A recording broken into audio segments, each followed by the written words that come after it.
Selamat siang, jumpa lagi dengan Denok Ayu Novel. Bagaimana kabar sobat semua? Sebelum kita mulai cerita ini, ayo silakan subscribe, like, komen, share dan nyalakan loncengnya untuk mendapatkan notifikasi terbaru ketika Mimin upload videonya. Bab 1060 membayar harga. Dimas Wu akhirnya datang. Ketika Ethan He melihat Dimas Wu, dia melompat senang. Emma He juga menangis karena senang. Sylvia Bai dan Amelia Zhong juga melihat Dimas Wu. Mata mereka juga seketika melebar karena merasa terkejut. Ketegangan di hati mereka akhirnya sedikit berkurang. Bahkan ketakutan mereka tidak begitu besar lagi. Tampaknya Dimas Wu dapat memberikan mereka rasa aman. Sebenarnya, kemunculan Dimas Wu yang tiba-tiba benar-benar menyebabkan seluruh pergerakan di lapangan menjadi berhenti. Semua orang memandang Dimas Wu dengan tercengang. Bahkan Raja Mayat yang tadinya bergerak dengan gila dan tidak bisa berhenti menggigit orang itu, ketika mereka melihat Dimas Wu, di mata mereka yang brutal dan serakah itu sepertinya ada sedikit perasaan takut. Tampaknya mereka semua memiliki ketakutan terhadap Dimas Wu dari lubuk hati mereka. Pada saat ini, tidak peduli apakah itu manusia ataupun mayat, mata mereka semua seketika tertuju pada Dimas Wu. Dimas Wu berdiri di langit, pakaiannya compang camping dan rambutnya sangat berantakan. Melihatnya yang begitu, dia sepertinya baru saja mengalami pertempuran yang mendebarkan. Dirinya terlihat cukup menyedihkan. Namun, walaupun dia terlihat menyedihkan seperti ini, dia tetap mengejutkan semua Raja Mayat dalam sekejap. Dia mengejutkan semua orang di tempat kejadian itu. Kakak Wu, akhirnya kamu sampai juga di sini. Ethan He adalah orang pertama yang bereaksi dari perasaan terkejutnya dan memanggil Dimas Wu dengan penuh semangat. Kata-kata Ethan He memecah keheningan di tempat kejadian. Orang-orang tiba-tiba berkata dengan heran, "Hei, bukankah ini iblis yang kita lihat kemarin? Kenapa dia ke sini?" Mendengar anak itu memanggilnya Kakak Wu, mungkinkah dia Dimas Wu? Apa? Dia adalah iblis Dimas Wu yang membunuh Raja Penghancur itu. Bukankah dia mati bersama Raja Penghancur? Omong kosong apa yang kamu bicarakan? Apakah kamu belum menyadarinya? Nergal Bai adalah iblis yang sebenarnya. Dimas Wu ada di sini untuk menyelamatkan kita. Hal yang bagus jika dia tidak mati. Sepertinya dia memiliki kekuatan yang benar-benar luar biasa. Dia bisa merobohkan Raja Mayat dengan satu pukulan. Bahkan dia bisa membuat begitu banyak Raja Mayat melihatnya dengan begitu ketakutan sehingga mereka tidak berani bergerak. Benar-benar luar biasa. Gerakan Raja Mayat yang berhenti memberikan orang-orang kesempatan untuk bernafas. Mereka akhirnya bisa dengan tenang untuk berpikir dengan normal dalam beberapa saat. Mereka akhirnya bisa benar-benar mengetahui keadaan dari situasinya.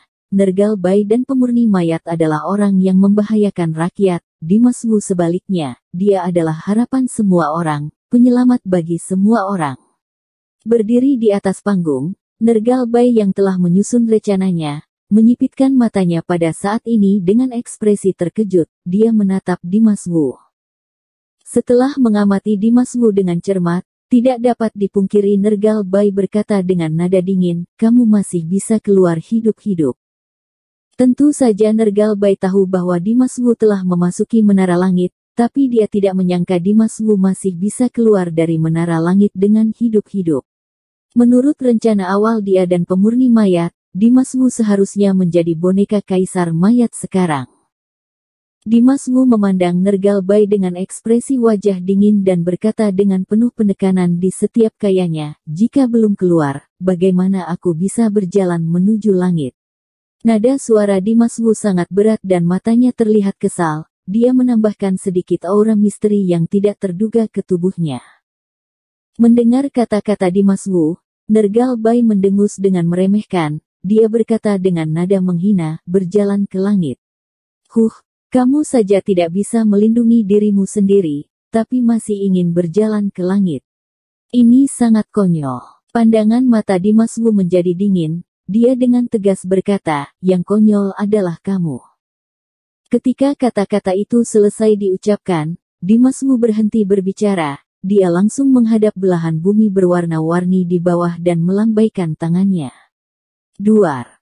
Tiba-tiba, badai hitam menyapu dari tangan Dimas Wu. Badai itu terlihat gelap dan kuat, seolah-olah menyembunyikan bilah tajam yang tidak terhitung jumlahnya, bilah yang tajam dan kuat.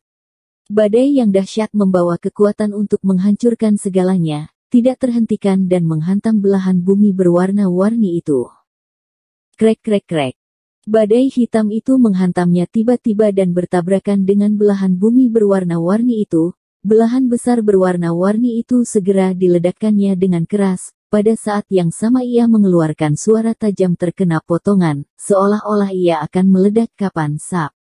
Ketika orang-orang di belahan bumi berwarna-warni melihat ini, mereka tiba-tiba menjadi bersemangat dan senang. Mereka benar-benar tidak menyangka bahwa mereka sendiri yang berjumlah banyak, saat melawan benda ini dengan kekuatan mereka. Mereka tidak bisa mengguncang belahan bumi berwarna-warni ini sedikitpun, tapi Dimas Wu hanya melambaikan tangannya secara sembarangan. Hal itu sudah menguncangkan belahan bumi berwarna-warni ini, bahkan akan meledakkannya.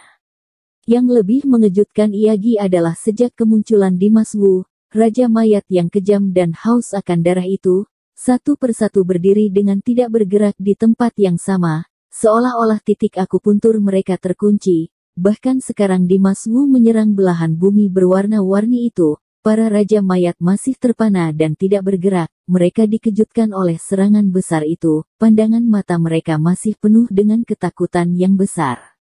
Duar. Ketika semua orang merasa terkejut, belahan bumi berwarna-warni itu tiba-tiba meledak seperti balon besar, lalu runtuh dan menghilang. Belahan bumi berwarna-warni itu dipecahkan oleh Dimas Wu. Dengan segera, semua orang yang selamat dan terjebak di belahan bumi berwarna-warni berteriak dengan senang. Mereka merasa lega, seolah-olah mereka dilahirkan kembali. Mereka semua memiliki kebahagiaan yang luar biasa di hati mereka. Mereka sangat berterima kasih kepada Dimas Wu. Ada bintang di mata Ethan He, idolanya memang tidak terkalahkan di dunia ini. Dimas Wu benar-benar menunjukkan gaya orang dengan kekuatan tertinggi saat ini. Ethan He sangat percaya pada Dimas Wu dan lebih mengaguminya. Sylvia Bai dan Amelia Zhong sama-sama merasa gembira dan terkejut. Mereka benar-benar tidak menyangka bahwa dalam waktu singkat, kekuatan Dimas Wu telah berubah begitu banyak, sehingga dia bisa menjadi tahap yang sangat kuat. Hal ini benar-benar luar biasa. Namun, bagi Dimas Wu, menyingkirkan belahan bumi berwarna-warni hanyalah langkah pertama. Selanjutnya dia tidak ragu-ragu untuk menggerakkan jari-jarinya bersama-sama, melambaikan jarinya pada Raja-Raja Mayat yang berdiri di tengah kerumunan. Ciuh. Di antara dua jari Dimas Wu, energi sejati berhitam yang menyerupai tali panjang dikeluarkannya dalam sekejap. Energi sejati berhitam menembus semua benda, dengan kekuatan tidak terkalahkan, benda itu langsung menyerang para Raja Mayat yang masih berada di atas tanah. Tali panjang dari energi sejati itu tampaknya memiliki panjang yang tidak terbatas, benda itu mengelilingi semua Raja Mayat dalam sekaligus. Saat berikutnya, tali panjang energi sejati itu tiba-tiba menyusut. Srek srek srek. Semua Raja Mayat tiba-tiba menjerit dan mengeluarkan raungan yang menakutkan. Mereka diikat erat oleh tali panjang dari energi sejati itu. Mereka tidak dapat bergerak, tidak peduli seberapa keras mereka berjuang melepaskan diri. Mereka tetap tidak dapat melepas belenggu dari tali panjang energi sejati itu.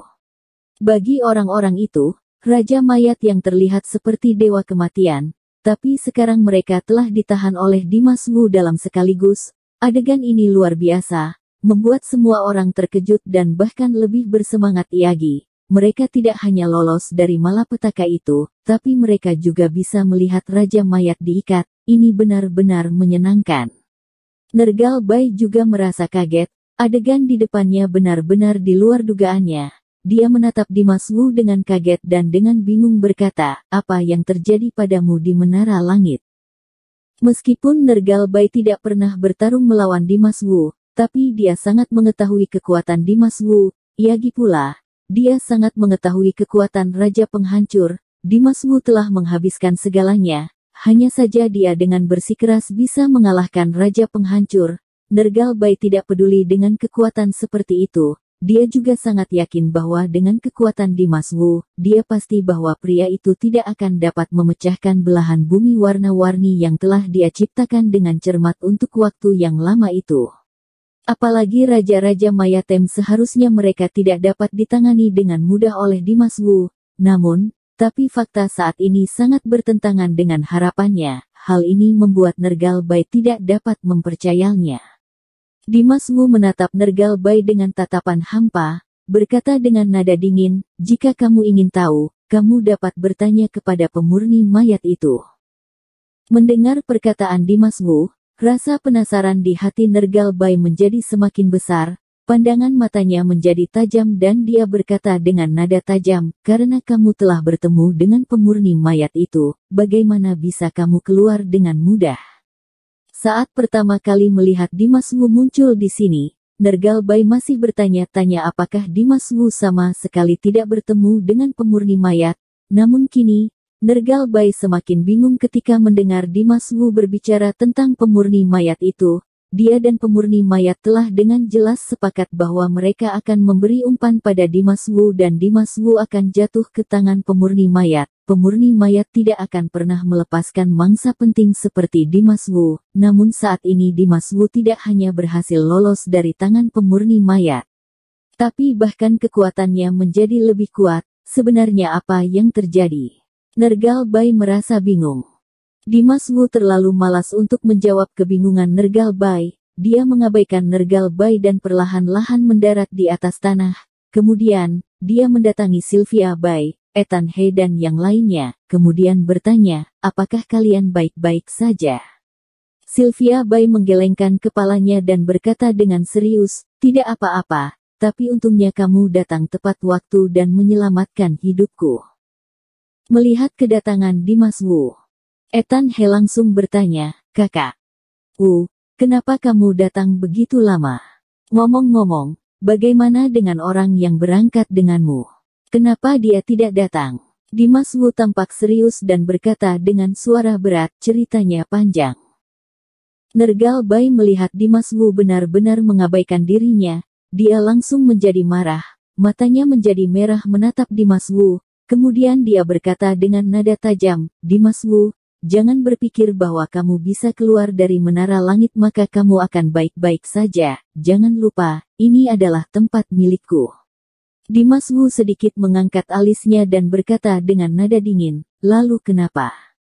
Kata-kata Dimas Wu jelas menentangnya. Kemarahan Nergal Bai bahkan lebih dalam lagi. Ada aura menakutkan yang keluar dari tubuhnya. Dari mulutnya sebuah raungan mengejutkan terdengar, "Karena kamu sudah mengantar dirimu ke sini, maka jangan untuk berpikir bisa pergi dengan hidup-hidup." Setelah selesai berbicara, Nergal Bai melambaikan tangannya yang besar dan berteriak dengan tajam, "Biarkan mereka semua keluar." Dengan cepat, sosok yang tidak terhitung jumlahnya tiba-tiba jatuh dari langit. Duar, duar, duar. Satu demi satu sosok jatuh mendaratan, setiap sosok menyentuh seluruh permukaan tanah dengan keras. Setelah melihat ini, ekspresi wajah Dimas Wu tiba-tiba menjadi serius. Pandangan matanya sangat berubah, karena dia melihat bahwa orang-orang yang mendarat di depannya semuanya adalah penguasa tertinggi di Istana Awan, bahkan Kaisar Mingyue dan Taoti muncul di sini. Akhirnya, bahkan Yoron Fu yang baru saja berpisah dengannya kemarin, mereka semua mendarat di depannya.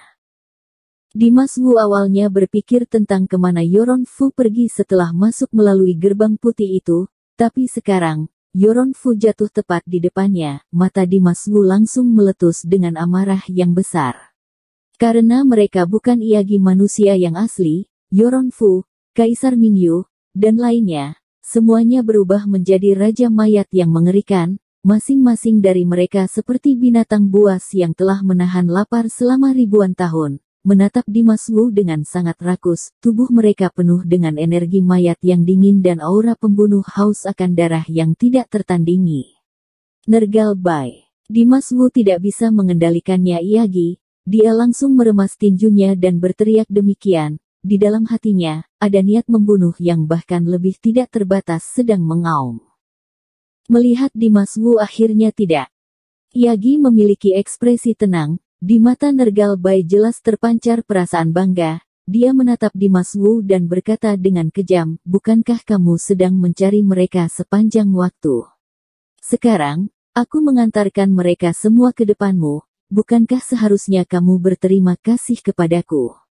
Oh iya, pengkhianat dari Gunung Tianling ini, aku tidak menyangka bahwa orang ini benar-benar berguna, saat hidup bisa menjadi pengiring pesanku, saat mati bisa menjadi kekuatanku. Nergal Bai menunjuk ke arah Yoron Fu, dia berbicara dengan sangat sombong. Yoron Fu mungkin tidak tahu sampai dia meninggal, sejak dia melangkah ke Istana Awan, dia telah menjadi alatnya Nergal Bai, adapun apa yang dia lihat dan dia dengar, Nergal Bai sengaja membuatnya melihatnya dan mendengarnya. Dimas Wu mendengar kata-kata Nergal Bai, aura pembunuhnya menjadi semakin besar, sorot matanya menjadi sangat dingin. Dia berkata kepada Sylvia Bai dan yang lainnya, semua mundur ke belakang. Sylvia Bai menunjukkan perhatiannya, memandang Dimas Wu dan berkata, kamu harus berhati-hati. Pada saat ini, Sylvia Bai, Ethan He dan yang lainnya tidak bisa lagi menunjukkan senyuman mereka. Sejak Kaisar Mingyue dan Raja Mayat yang ianya muncul, mereka langsung merasakan perasaan bahaya yang sangat kuat. Ini seperti tekanan dari gunung besar yang sangat kuat menekan mereka. Mereka bisa melihatnya bahwa Raja Mayat yang ini jauh lebih kuat dari Raja Mayat yang menyerang mereka sebelumnya. Kemampuan Dimas Wu mungkin sangat sulit untuk dikalahkan, tapi mereka tetap mengkhawatirkan Dimas Wu. Namun, mereka semua mematuhi kata-kata Dimas Wu dan mundur dengan cepat untuk memberikan lebih banyak ruang bagi Dimas Wu. Yang lainnya juga mengikuti Sylvia Bai dan yang lainnya, dengan cepat mereka mundur. Setelah mundur cukup jauh, hati semua orang masih tidak bisa tenang, mereka semua menatap Dimas Wu, mata mereka tidak berkedip. Dimas Wu memandang Nergal Bai dengan ekspresi dingin, dia berkata dengan pelan, hari ini, aku ingin kamu membayar harga untuk apa yang telah kamu perbuat ini.